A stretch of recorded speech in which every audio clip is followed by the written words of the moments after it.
मेरे पति को तो आप ले जा रहे हैं, मेरे पुत्र कैसे होंगे यमराज। सत्यवान सावित्री की कथा। महाभारत एक ऐसा धार्मिक ग्रंथ है जिसमें अनेकों पौराणिक पात्रों के बारे में पता लगता है। इसमें कहानियों के ऐसे बहुत से संग्रह हैं।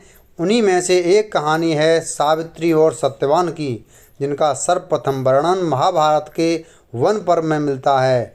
ये उस समय की बात है जब युधिष्ठिर मार्कंडेय मुनि से पूछते हैं कि क्या द्रौपदी के समान कोई अन्य स्त्री भी पावन पवित्र हो सकती है, जो पैदा तो राजकुल में हुई है पर अपने पतिव्रत धर्म को निभाने के लिए जंगल जंगल भटक रही है।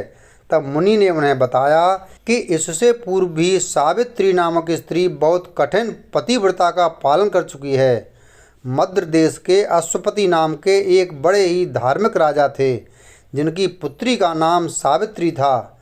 सावित्री जब विवाह योग्य हो गई तब महाराज उसके विवाह के लिए बहुत चिंतित थे। उन्होंने सावित्री से कहा, बेटी, अब तुम विवाह के योग्य हो गई हो, इसलिए स्वयं ही अपने लिए योग्य वर चुनकर उससे विवाह कर लो। उन्होंने सावित्री को बताते हुए कहा कि धर्मशास्त्र की मान्यता अनुसार बेटी विवाह योग्य हो जाने पर जो पिता कन्यादान नहीं करता वह पिता निंदनीय है।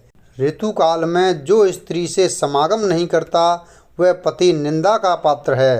पति के मर जाने पर उस विधवा माता का जो पालन नहीं करता वह पुत्र निंदनीय है। ये सब सुनकर सावित्री शीघ्र ही वर की खोज करने के लिए निकल पड़ी। वह राजर्षियों के रमणीय तपोवन में गईं।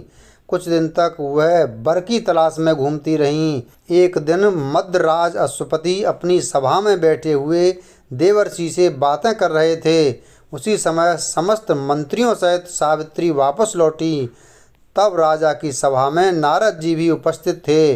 नारद जी ने जब राजकुमारी के बारे में राजा से पूछा तो राजा ने कहा कि वे अपने वर की तलाश में गई हैं। जब राजकुमारी दरबार पहुंची तो राजा ने उनसे वर के चुनाव के बारे में पूछा तो उन्होंने बताया कि उन्होंने साल्व देश के राजा के पुत्र जो जंगल में पले बड़े हैं उन्हें पति रूप में स्वीकार किया है।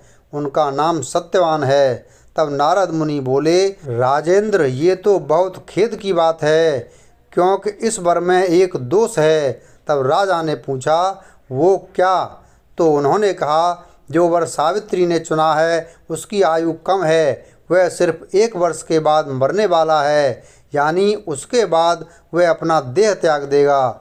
तब सावित्री ने कहा, पिताजी, कन्यादान एक बार ही किया जाता है। जिसे मैंने एक बार वरण कर लिया है मैं उसी से विवाह करूंगी। आप उससे मेरा कन्यादान कर दें। उसके बाद सावित्री के द्वारा चुने हुए वर सत्यवान से धूमधाम और पूरे विधि विधान से विवाह करवा दिया गया। सत्यवान व सावित्री के विवाह को बहुत समय बीत गया। जिस दिन सत्यवान की मृत्यु होने वाली थी वह करीब आ चुका था। सावित्री एक एक दिन गिनती रहती थी। उसके दिल में नारद जी का वचन सदा ही बना रहता था। जब उसने देखा कि अब इन्हें चौथे दिन मरना है, उसने 3 दिन व्रत धारण किया। जब सत्यवान जंगल में लकड़ी काटने गया तो सावित्री ने उससे कहा कि मैं भी साथ आपके चलूँगी। तब सत्यवान ने सावित्री से कहा, तुम व्रत के कारण कमज़ोर हो रही हो। जंगल का रास्ता बहुत कठिन और परेशानियों भरा है, इसलिए आप यहीं रहें। लेकिन सावित्री नहीं मानी।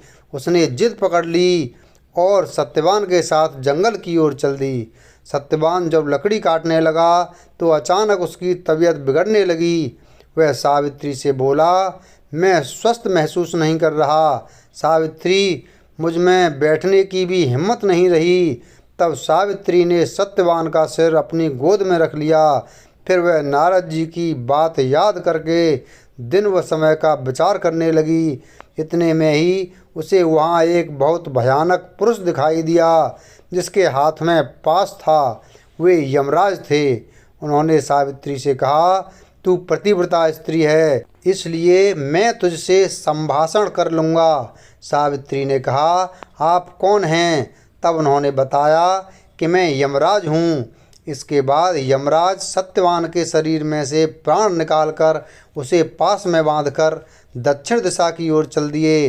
सावित्री बोली, मेरे पति देव को जहाँ भी ले जाया जाएगा मैं भी वहाँ जाऊँगी। तब यमराज ने उसे समझाते हुए कहा, मैं उसके प्राण नहीं लौटा सकता, तुम और कोई मनचाहा वर मांग लो। तब सावित्री ने वर में अपने ससुर की आंखें मांग लीं। यमराज ने कहा, तथास्तु, लेकिन वह फिर उनके पीछे चलने लगी। तब यमराज ने उसे फिर समझाया और वर मांगने को कहा। उसने दूसरा वर मांगा कि मेरे ससुर को उनका राज्य वापस मिल जाए। उसके बाद तीसरा वर मांगा, मेरे पिता जिन्हें कोई पुत्र नहीं है उन्हें 100 पुत्र हों। यमराज ने फिर कहा, सावित्री, तुम वापस लौट जाओ, चाहो तो मुझसे कोई और वर मांग लो।